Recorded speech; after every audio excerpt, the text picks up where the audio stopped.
Hello everyone, welcome back to my YouTube channel education study.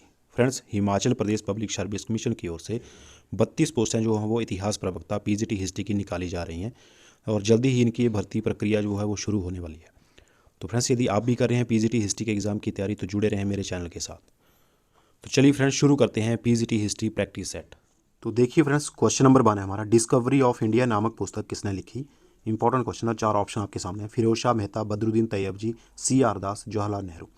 तो friends, discovery of India नामक पुस्तक लिखी थी जवाहरलाल नेहरू जी ने। डी वाला हमारा यहाँ पर सही आंसर होगा। और देखिए फ्रेंड्स, इसकी रचना की थी 1944 के अप्रैल सितंबर के बीच अहमदनगर की जेल में। कहाँ की थी?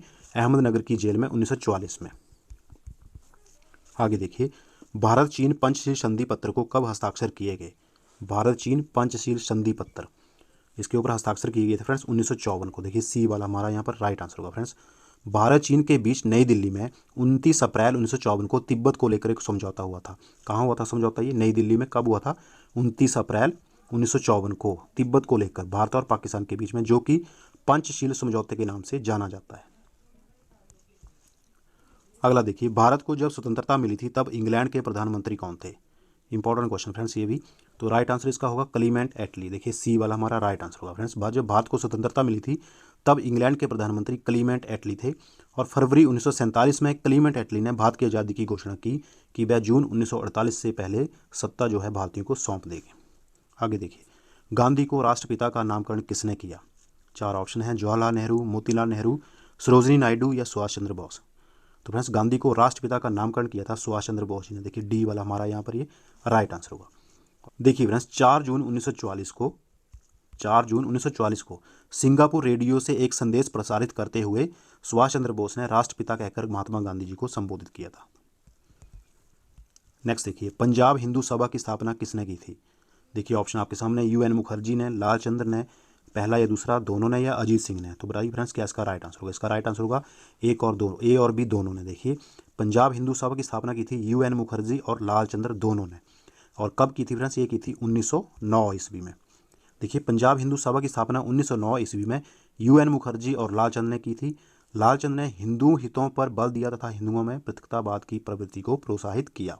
और इसी के साथ देखिए 1915 में हिंदू महासभा की स्थापना के बाद वे उसे सक्रिय रूप से जुड़े रहे और हिंदू महासभा की स्थापना हुई थी 1915 में।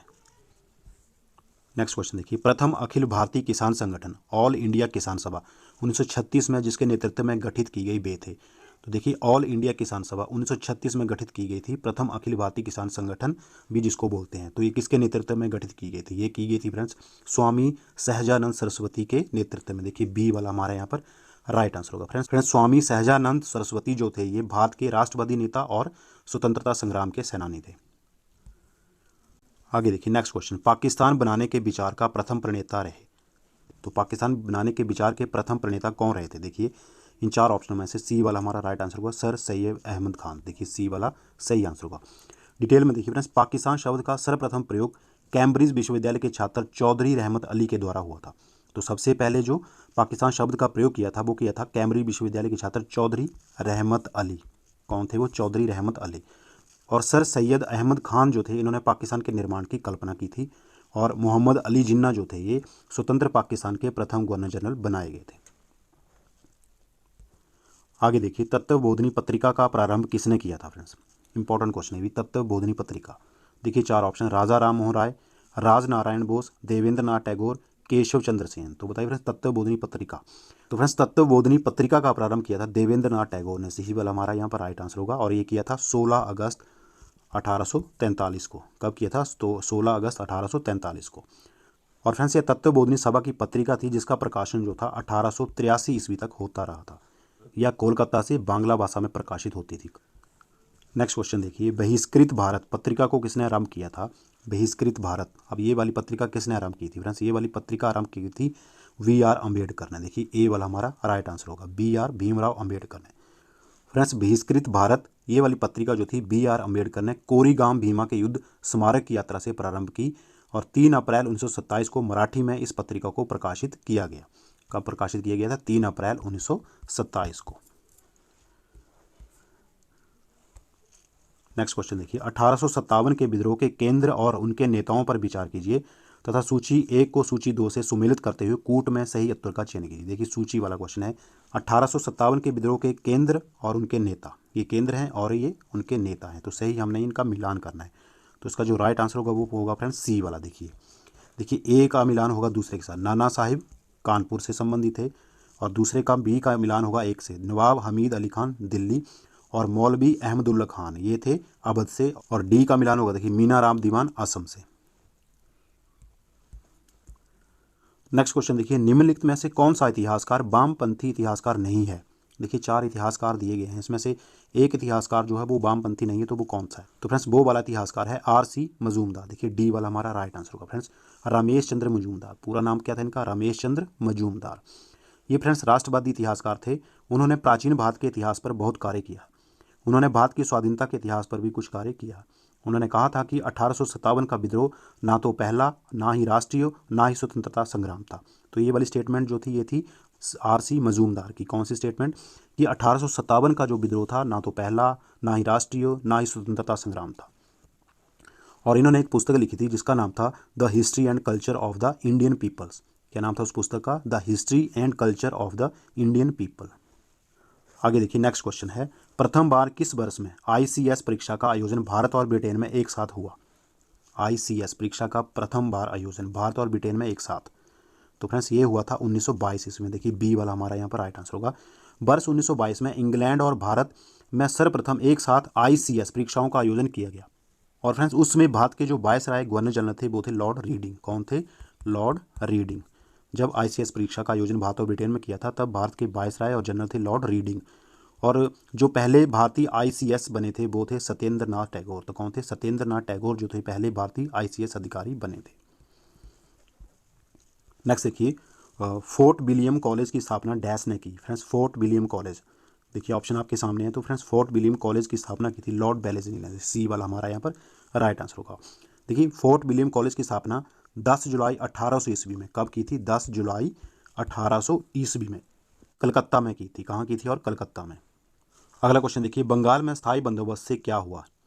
जो बंगाल का स्थायी बंदोबस्त हुआ था उससे क्या हुआ था। देखिए 4 ऑप्शन में दिए गए हैं, इनमें से देखिए सी वाला हमारा सही आंसर होगा। बंगाल में स्थायी बंदोबस्त जो हुआ था उससे अंग्रेजों का समर्थन करने वाला कुलीन तंत्र का निर्माण हुआ था। तो देखिए सी वाला हमारा राइट आंसर होगा।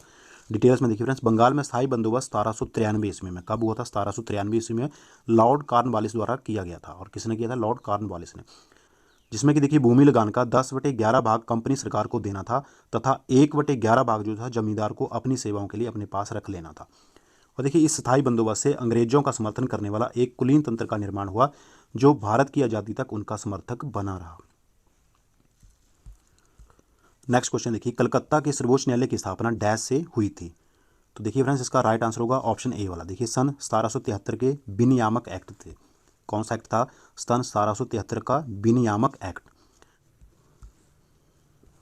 नेक्स्ट क्वेश्चन देखिए, किस अधिनियम के अंतर्गत ICS के लिए प्रथम परीक्षा इलाहाबाद में आयोजित की गई थी। कौन सा वो अधिनियम था फ्रेंड्स, वो वाला अधिनियम था अधिनियम 1919 का भारत सरकार अधिनियम। देखिए डी वाला हमारा राइट आंसर होगा। इसी अधिनियम को मॉन्टेग्यू चेम्सफोर्ड अधिनियम के नाम से भी जाना जाता है, मॉन्टेग्यू चेम्सफोर्ड अधिनियम 1919। तो देखिए ICS के लिए प्रथम परीक्षा इलाहाबाद में आयोजित की गई थी। और दूसरी जो विशेषता रही थी इस अधिनियम की वो थी प्रांतों में द्वैध शासन प्रणाली की शुरुआत। तो द्वैध शासन प्रणाली की शुरुआत किस अधिनियम से हुई थी, वो हुई थी 1919 का भारत सरकार अधिनियम या मॉन्टेग्यू चेम्सफोर्ड अधिनियम। तीसरी देखिए विशेषता, लोक सेवा आयोग का गठन भी इसी अधिनियम के अंतर्गत हुआ था। और चौथी विशेषता थी, केंद्र में द्विसदनात्मक विधायिका की स्थापना भी इसी अधिनियम के अंतर्गत हुई थी। अगला देखिए, निम्नांकित में से मद्रास का वह कौन गवर्नर था जिसने टीपू सुल्तान से मंगलौर की संधि की थी। तो बताइए फ्रेंड्स, ऑप्शन आपके सामने है, कौन था वो मद्रास का गवर्नर जिससे टीपू सुल्तान ने मंगलौर की संधि की थी। तो फ्रेंड्स वो वाला गवर्नर था लॉर्ड मैकार्टनी। देखिए सी वाला हमारा राइट आंसर होगा, लॉर्ड मैकार्टनी। फ्रेंड्स मंगलौर की संधि टीपू सुल्तान तथा मद्रास के गवर्नर लॉर्ड मैकार्टनी के मध्य हुई थी। और कब हुई थी, मार्च 1784 ईस्वी में, 1784 में ये संधि हुई थी। और फ्रेंड्स ये जो मंगलौर की संधि थी, इसी संधि पर एक वॉरेन हेस्टिंग्स ने एक स्टेटमेंट दी थी कि मैकार्टनी कैसा आदमी है जो संधि के बावजूद भी कर्नाटक को खो देता है। तो ये वाली स्टेटमेंट जो थी ये वॉरेन हेस्टिंग्स ने दी थी मंगलौर की संधि पर। नेक्स्ट क्वेश्चन देखिए, जनगणना के कार्य का आरंभ किसने किया। फ्रेंड्स जनगणना के कार्य का आरंभ किसने किया था, ये किया था लॉर्ड मेयो ने। देखिए ए वाला हमारा राइट आंसर होगा। देखिए फ्रेंड्स सर्वप्रथम जनगणना 1872 में लॉर्ड मेयो के समय में हुई थी। कब हुई थी, 1872 में। किसके समय में? लॉर्ड मेयो के समय में। लेकिन फ्रेंड्स 1881 के बाद 10 की जनसंख्या जनगणना जो थी इसे शुरू किया था लॉर्ड रिपन ने। 10 की जनसंख्या गणना जो थी इसे शुरू किया था लॉर्ड रिपन ने 1881 के बाद से। आगे देखिए, भारत में 17वीं शताब्दी में कौन सी नई फसलें आई? इंपॉर्टेंट क्वेश्चन है। 17वीं शताब्दी में कौन सी नई फसलें आई थी? तो देखिए वो आई थी तंबाकू और मक्का। देखिए ए वाला हमारा राइट आंसर होगा। देखिए फ्रेंड्स 17वीं शताब्दी में तंबाकू और मक्का पुर्तगालियों ने भारत में लाया था। किसने लाया था? पुर्तगालियों ने।